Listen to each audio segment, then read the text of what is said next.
mic. Yeah. All I need is one mic. Yeah. All I need is one mic. Hey everybody, welcome back to One Mic, where I watch shit so you don't have to. And today I'm here to talk about Season 4, Episode 4 of HBO's Westworld, entitled Generation Loss. I want to read real quick for you guys the episode description. It says, should old acquaintance be forgot in days of auld lang syne? So essentially what that is that's the lyrics to what we hear on New Year's Eve. That music that we hear whenever the ball drops and then the new year comes and then the music plays. That's the lyrics to the music that we hear on New Year's Eve. And essentially, it's from 18th century Scots language, which I Googled that. I didn't know it off rip. But I think essentially it means like, should we forget the old times? Old acquaintances, old days, and it works for moving into the new year. It's like, okay, we're moving into something new, but let's not forget what we're leaving behind. And I think we could see that in this episode. We're entering into a new phase. We're leaving some old times behind. We're entering into a new world. So I think it's an appropriate episode description. Generation Loss, the episode title kind of bugs me a little bit because I feel like with the whole thing about moving 23 years ahead of time and having the, Hale say that the kids were easily susceptible to the fly technology and she needed to wait for them to mature into adults. I feel like Generation Lost should be the title, not Lost, but it could be looked at as generation from the sense of like software. So like if when you have repeated copies of something, with each generation you lose a little bit of something of the previous one, and I think we could see that here as well. So maybe it's kind of like a weird kind of like homophone where it's like generation loss means it in maybe like the way I just described, but it could also sound like generation loss as in we lost that generation of kids who were implanted with the flies who are now entirely under Hale's control. But before we get to that, I want to, of course, start by saying that I enjoyed this episode. And I think that this season is doing a good job of cutting back on just kind of like this reckless convolution and giving us something that feels a little bit more grounded and something that we can follow. And I know I say that every week, but I think this season is taking what made season 1 great and adding some twists to it, adding some things that make it different. Unlike, I think a good comparison here, and I think this is what we're seeing. I think we're seeing something similar in Westworld to what we saw in the latest Matrix movie, whatever the fuck garbage that was, Matrix Rehashed, whatever the fuck it was called. It was shitty, but like it mirrored its problem was that it mirrored the original Matrix, kind of like beat for beat. It didn't feel like they wanted to be creative and make a new movie. It felt like they just wanted to make the same movie again with the characters older, with some slight twists, and they had this kind of like wink into the camera kind of thing where it's like, hey, we know that we have the opportunity to do something real special here, but we're not. We're gonna make the same fucking movie again. Wink. Whereas this feels like they're doing something similar in that there's a whole lot of parallels between this season and season 1, which I'm going to get to in a minute. But I think that they're drawing those parallels, but presenting it creatively. And then also, we're only halfway through the season, and I feel like we've kind of wrapped up those parallels. And the second half of the season is going to deal with the fallout and what it looks like. Well, I'll get to that in a moment. But basically, the second half seems like it could almost be like an entirely new season. This was something like almost like a mid-season finale almost. And that's different than The Matrix, which is not like the whole 8 episodes are not going to mirror season 1. Well, I can't say that they might, but these first 4 definitely kind of feel like they're mirroring season 1. So, and that's how I'm kind of going to arrive at some of the thoughts that I have regarding what took place in this episode. But I want to start by one, pointing out that I'm going to go over this not character by character, but like kind of like plot thread by plot thread, and just kind of talk about what we learned and how this impacts the story. And I'm going to do that. And I'm going to talk about each thing, and I'm going to give kind of like, I don't want to say predictions, but like just give an idea of what I think is going on. And then at the end, I'm going to give a couple of thoughts. So I want to start with the Caleb, Maeve, and Hale storyline. This storyline picks up right where we left off. At the end of the last episode, we saw Caleb being having his mind usurped by the flies, and we saw Maeve battling it out with the man in black. this episode picks up with Caleb waking up and Hale is in the room and Maeve is still fighting the Man in Black elsewhere. Maeve hacks mentally they gotta give a name for this thing, the thing that controls the flies. I put in my notes fly controller. But whatever this thing is within the tower or wherever they're at, that because I mean it's not necessarily located within the tower, they're all over the place, but whatever these things are that manipulate the flies, she takes over like the main computer and she causes it to short, but she also causes the glass to break, and this allows her to get an advantage over the Man in Black, and this allows Caleb to get an advantage over Hale. So they leave to try to fix him, and all the hosts and temperance are turning on them. They're shooting at him and all this good stuff, and Caleb ends up getting stabbed just as it looks like he's about to kind of succumb to the control of the flies. And they escape, and Caleb asks Maeve about, are you gonna abandon me again? And essentially we find out that Maeve never really abandoned him. She stayed bedside, but she wanted him to have a life outside of that. She saw a vision where he had a normal life. And we find out that he meets his wife in the hospital, and assuming everything kind of like went how it went, she disappeared, and everything was good until she decided to what she was doing in the first episode, which was kind of like look for him via the electrical grid, I guess, and look for him. And when she found him, she shorted it out. That was when we saw the power go out, and that was what alerted Hale to where each of them were at. So eventually they arrive at this excavation site that I think is maybe like, expansion of Temperance, like maybe Temperance. What do I call it? Temperance. I'm assuming they're expanding Temperance, and this is a site that they haven't really worked on yet, or that they're in the process of working on to expand this park. And they get split up again. And it's the same thing. Maeve ends up with the Man in Black, shooting it out. He ends up with Hale.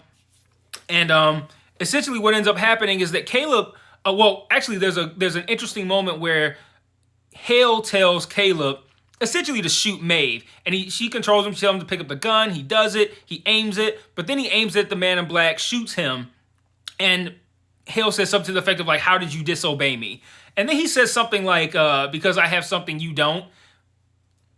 I wonder what that is. Put in the comments if you have an idea. But essentially we find out that he does have some sort of control. He's able to resist the flies telling him what to do.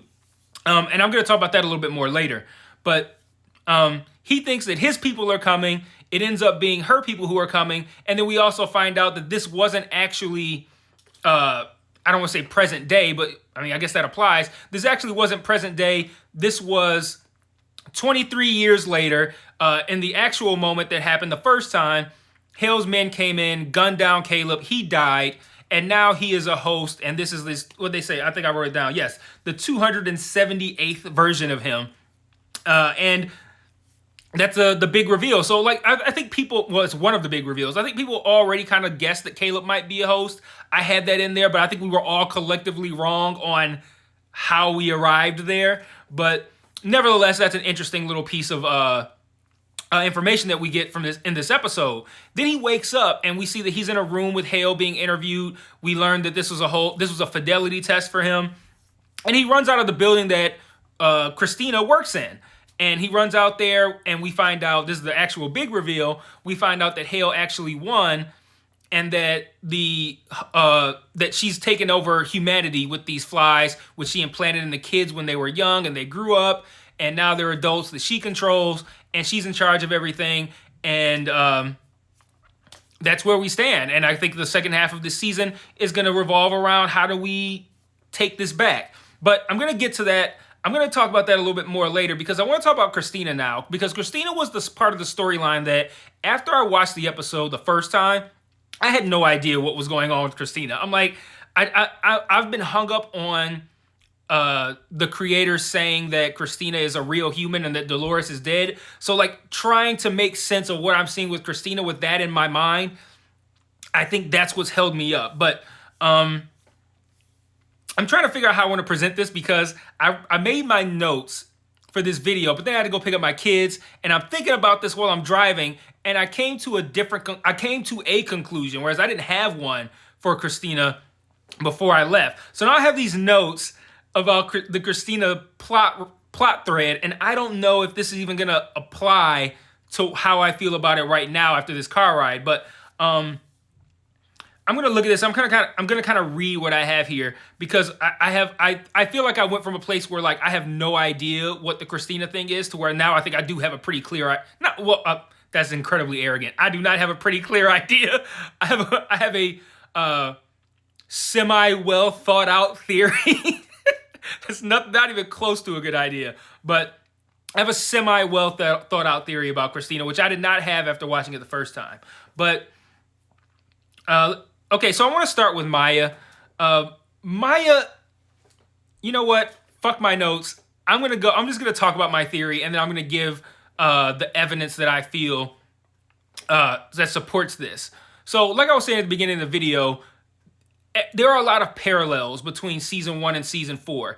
And season 4, in these first 4 episodes, I feel is essentially season 1 in reverse, which is why I feel like Christina, or the world that Christina lives in, is a park where hosts go to fuck with humans. And I know that sounds a little bit off, but I have a little bit of evidence for this, right? So in episode 1, and I talked about this in the video, there's a scene where Christina's walking to work, and I mentioned, actually, I think there's multiple scenes, but one of the things I mentioned is that it seems like when she's going to work, she's passing the same thing, like the same groups of people walking by in this very orderly fashion, not talking much. It seemed very robotic.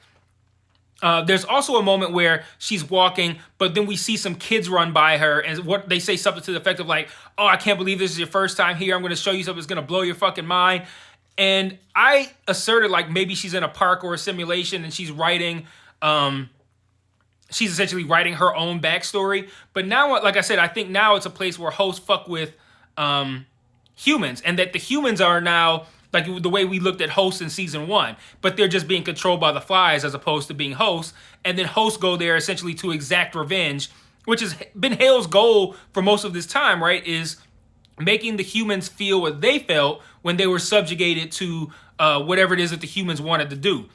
Now I feel like that's happening in reverse. So that was number 1, with that conversation now between those two kids that felt like kind of like an offhand conversation, now kind of feels like support for that theory. Then you have, I think in episode, it might have been 2, but there's been the constant thing of people saying like this tower, it's emitting this noise, no one can hear it. And you had Peter was tripping out over the tower, and there was that one homeless guy. And there was a scene where the homeless guy says something like, "Only me and the birds can hear this sound." And Christina starts to walk into her office, and there's a lot of dead birds everywhere. But no one walking around is acknowledging these dead birds. And she's looking like, "What the fuck is this?" And she takes off, but she doesn't say or verbalize or acknowledge the fact that no one else seems to be acknowledging these birds. So hold that thought. The dead birds on the ground that no one noticed. Hold that thought, and then move to this episode. So in this episode, Christina wakes up late. Maya comes in, I'll talk about Maya in a minute. Maya comes in, and it's her usual overly aggressive, nosy and abrasive self. And she sees this painting where it looks like Christina painted the tower over a painting of, I guess, their neighborhood. And Christina goes, "Does that look like anything to you?" Now, I know like this isn't like like me working really hard here. I feel like anybody who watched Westworld noted that phrase, because we know that phrase from the previous seasons where they go, "It doesn't look like anything to me," which was, when we think about that phrase, what did that phrase indicate? That indicated a host not being able to see or acknowledge or understand something that will clue them in to being host. So now if you work on my theory that everything's going in the inverse, same situation. Christina's looking at this tower like, "Does that look like anything to you?" And that's because she can't wrap her head around what it is, because that would give her a clue as to what's really going on. So that's another little bit of evidence that I think kind of leans toward this being a park. And then you have Maya. Maya, again, has been incredibly aggressive with her her goal of getting, I almost called her Dolores, getting Christina out of the house on these dates, doing whatever it is that she wants to do. Christina goes out with Maya in this episode, and she runs into Teddy. And what do we see? The same thing that happened with the cans in season 1, except this time it's with lipstick. Teddy picks it up. He's all flirtatious and debonair. She's all into it. He seems to be very aware of who he was in the past. And that makes me wonder too, like, well, I don't really have a theory for this, but it makes me wonder, what is Teddy's deal? But I'm there's so many thoughts I have on this that I'm struggling to get them all in one place and verbalize them in a way that makes sense.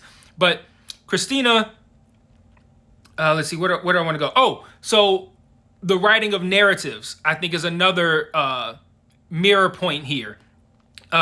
Christina writes narratives for background characters. And these background characters, I think, are just like the background host at Westworld, who are there, they're going through their loops, they're going through their narratives, and the guests come and they just do whatever it is that they do, and they mess everything up. And Dolores ended up being one of those hosts that kind of like came to the realization that something was up.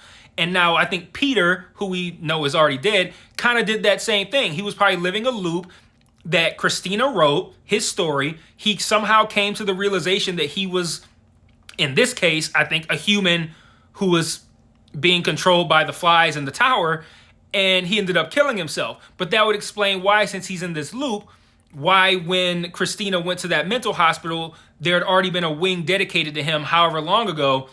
It's because this just keeps happening over and over.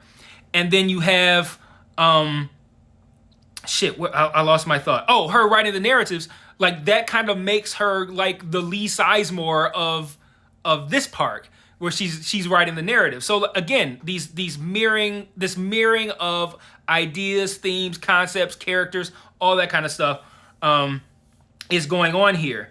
So let's see, what else do I have? About another thing about Peter, when I said that he kind of came to the realization that he was in this loop, or that he was living out Christina's written backstory for him, we also learn in this episode that there's something called Outliers, which are, I think, people who have some form of resistance to the fly control. And it's kind of similar to like how people can have resistance to viruses or immunity or things like that. That's just kind of like built into their DNA. Like, for example, my father-in-law and I believe my daughter is kind of like immune to mosquito bites. Either mosquitoes don't want to bite them, or they get bit and they don't have a reaction. They don't get a bump, they don't itch. And it's just a thing that I wish I had, but I don't. But it's just a thing that exists. And I think that some people have this. So maybe Peter's one of those people who has that, and that homeless guy does as well. And he's kind of able to fight the flies controlling him in his narrative. And when he fights that, he can kind of come to the realization of what's going on. But unfortunately, it just makes him look crazy. So my question would then be, what is the goal of Maya and Teddy to a degree? It seems like they seem to be steering Christina in a direction. And then also I wonder, what is Christina? Because she can't be a human, right? Like, a human who's being controlled by flies, she's got to be a host. Because if she's a human, it's like, okay, what are the odds that there's like a human named Christina who looks just like Dolores, who's under the control of flies? So I don't think that's it. But I don't know what Christina is exactly. And then also, does she actually look like Dolores? Or are we seeing her as Dolores because, let's just say she looks like fucking Julia Roberts in real life. In real life, within the context of the show, let's just say she looks like Julia Roberts. But she has Dolores's, I was gonna say innards. But she is Dolores on the inside. Maybe we are seeing her as Dolores so we can make that connection, because if we saw Julia Roberts, we'd be like, who the fuck is this? But maybe Teddy sees her as Dolores, or knows that it's Dolores on the inside. But maybe in actuality, she looks differently than what we're seeing. I don't know, just a guess. But I can't figure out who or what Christina actually is, and what the end game is with her. What is attempting to be accomplished? I'm assuming it's tied to that data that was in the cold open in episode 1 that the man in black wanted. Maybe this is some way to find a way to get that data. I'm not really sure, but that's kind of like my big theory here, is that I feel like Christina is in a park that is the opposite of Westworld, where hosts come to fuck up humans. And when Caleb runs out of there at the end, he's running out into that park, which is why, of course, why Hale's able to stop all the humans with the flies and all that. And he's running out there, and that's why it looks to us like, oh, he must be in the same timeline as Christina. Not necessarily, but we'll see. So moving on, I'm already 20 minutes in. I haven't talked about Bernard and Stubbs and C, but we hear. I want to. We have a big reveal here too, but there's a thing that I want to talk about as well. We hear this guy Jay talking with C, and he says like there's an outlier out there who we have to save her before she gets found, or something to that effect. He said we have to extract her before she's found, or something like that. Who is this outlier? Is it Christina? It has to be somebody who I think is able to resist the fly control. And then that also makes me wonder, let me go to that. I'll get to that in a minute. So this guy Jay splits up this team.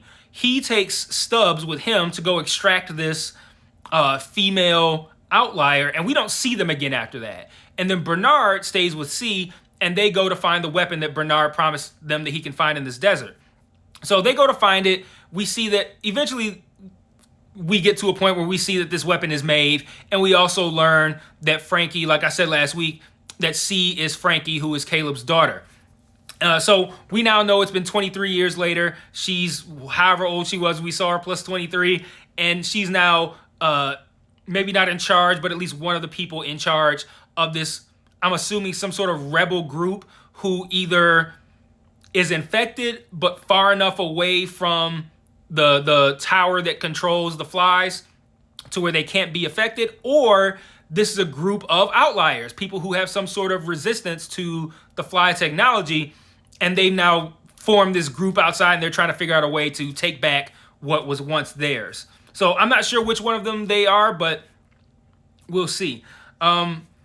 Bernard, so I'm not quite sure. I felt coming out of the episode that everybody was in the same timeline. Bernard is in like the present. Caleb, who is now woken up 23 years later and run out of that building, is now also in the same timeline, and Christina is also in the same timeline. I'm not sure Christina's in that timeline. I had a thought about it. I kind of lost it, but there's something that made me think like one of them being Christina or Caleb is farther into the future, and maybe like they're whatever's happening with Christina is trying to remedy the nature of this park where, like I said, where the hosts go to fuck with humans. When Caleb runs out, it's still fairly new. That's what I'm thinking. But again, I don't have too much evidence for that. Just me kind of mulling that over. But I do have some thoughts that I want to wrap up with, and these can be kind of like talking points for you guys, questions to ask, answer, or just stuff that I noticed that I thought was cool. Are we meant to believe that there was some sort of romantic relationship between Caleb and Maeve? I think so. Maybe not even necessarily a relationship, but at least some feelings there. I wonder what the point would be of introducing that. I feel like that's got to pay off somewhere at some point.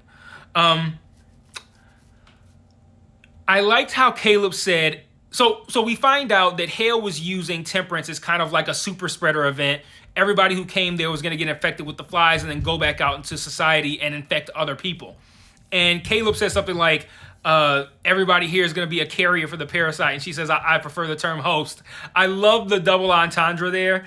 And it's not a double entendre, but the double meaning with that term host. I thought that was pretty cool. And it's all essentially a flipping of the scenario where, like I said, the hosts are doing the same thing to the humans that the humans did to them. So now she's calling them host, but it's because they're host of her parasite. So like I really like that terminology there. And that's kind of what led me into the whole idea that Christina was in a park and it's all the reverse, and it's a park where hosts go to fuck with humans, because that seems like Hale's goal. I already mentioned the doesn't look like anything to me comparison, so I have that here. That's something I want to talk about, but I already did. So when Bernard is with C and her group, I might as well just call her Frankie at this point, but when he's with that group, he starts wandering off while they're covering for this so this drone doesn't spot them. He starts wandering off C comes up and she covers him, and the drone goes away. Then he picks up like this like beetle, and the beetle flies off, and he points in that direction and says that's where the weapon is. Was this all part of the scenario, one of the scenarios that he saw when he was in the Sublime, going through all the different possibilities? Did he know that that beetle was going to lead him to the thing? So that's why he walked out there, because he knew that she would come and cover him, and that would allow him then to grab that beetle and let it go and let the beetle show him where the weapon was. I don't know. Maybe I'm reading too much into that, but I can't think of any other reason why Bernard would just randomly just walk out in the open when they're very clearly trying to hide. When they discover Maeve at the very end of the episode, shouldn't the man in black be right there as well? And if so, what do you do? Because Maeve is being spoken of as a weapon. So apparently they plan on using Maeve, presumably against Hale, to help kind of like help give the humans the upper hand. What do you do with the man in black?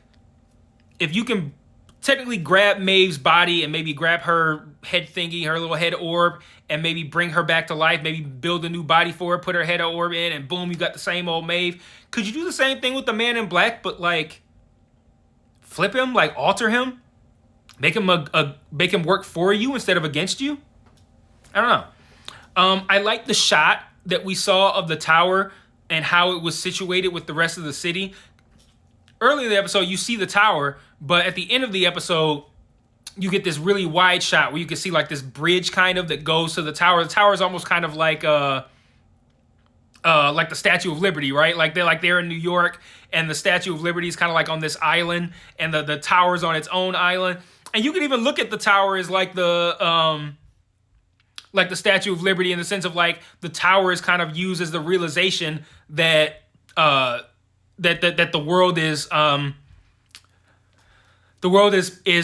populated by humans who are being controlled by flies. You get that realization, just like you use the Statue of Liberty in the Planet of the Apes to get the realization that it was Earth the whole time. So like, I think there's some similarities there between the imagery of the tower and the imagery of like the Statue of Liberty. But either way, regardless of whether I'm pulling some shit out of my ass, regardless, I still thought it was a really cool shot.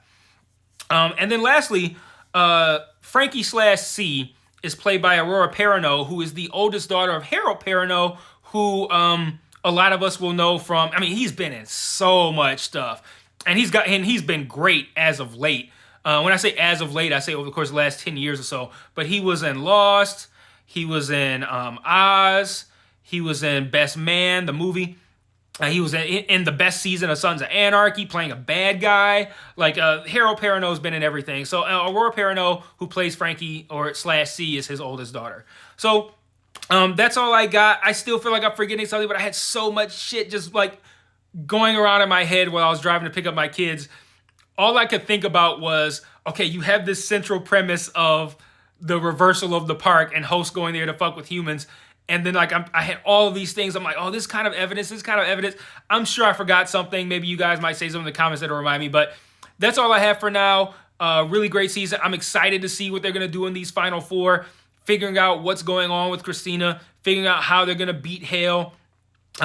What is this? Who is this outlier that they're going to find? Is it maybe it's Clementine? I don't know. But there's so many interesting questions left to be answered, even though we learned a shit ton in this episode. And again, I think that's what makes this a little bit different from like the Matrix Rehashed or whatever it was called, where it followed, the whole movie was like beat for beat the same as the first one, whereas this is like the inverse of season one, and it's only taking up half the season.